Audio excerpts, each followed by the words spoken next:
from the term immortality because it connotes such religious implications and such an extreme. I do like the term longevity escape velocity.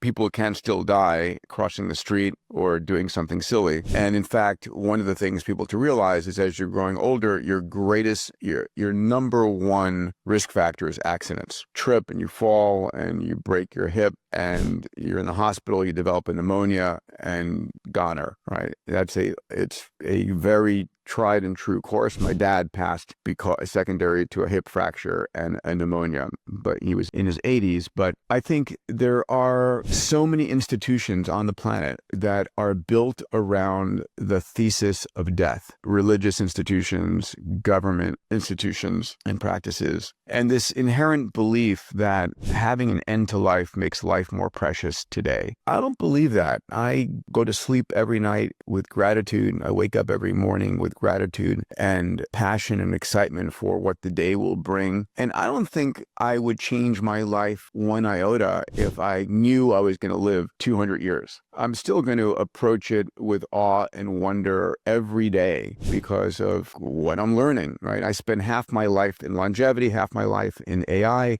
and it's like, oh my God, what an incredible time to be alive. I'm going to be honest with you. The longevity mindset that I learned from you has actually shifted my mindset. And it's shifted me from feeling this scarce kind of perspective on life and this finite nature of life to thinking very abundantly about I can do and achieve so much in my lifetime. So what advice would you give to someone who feels like there's limitations? I think addressing not just the US, because in the US there is more of an abundant mindset that I see in Europe for sure. First off, I wrote this book over here called Longevity Guidebook, How to Slow, Stop, Reverse Aging, and Not Die of Something Stupid. There's an entire chapter on mindset there. There's a chapter on sleep, diet, exercise, therapeutics, diagnostic uploads, and all of this. It's what I do, my routines and all. I think a very rational, the book is written in a way that you can consume it very easily, a bit at a time, and begin to change your personal longevity practices. But mindset is so fundamentally important.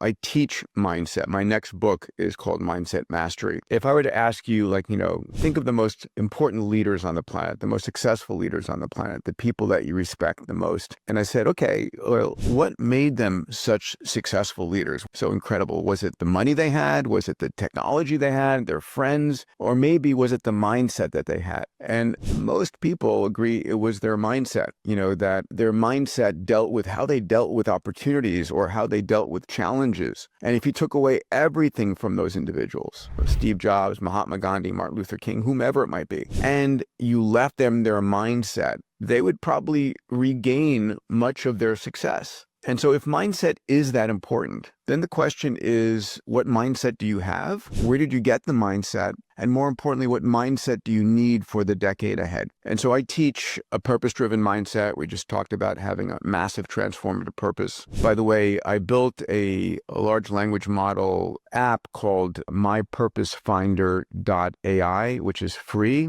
which folks can go and it'll go through a series of questions with you and help you shape your massive transformative purpose in 10 words to 20 words that are very carefully chosen and meaningful to you, that help guide you every day on the decisions that you make. So people can try that. I talk about an abundance mindset.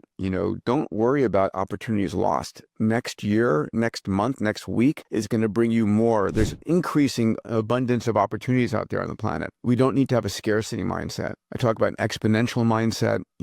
Doubling something 30 times is a billion-fold bigger. A moonshot mindset, going 10 times bigger when the rest of the world is going 10%. And then this longevity mindset, knowing why you want to live an extra 20 or 30 years. What would you do with that time? All right, you need to have a why. A dear friend, Dan Sullivan, says, make your future bigger than your past.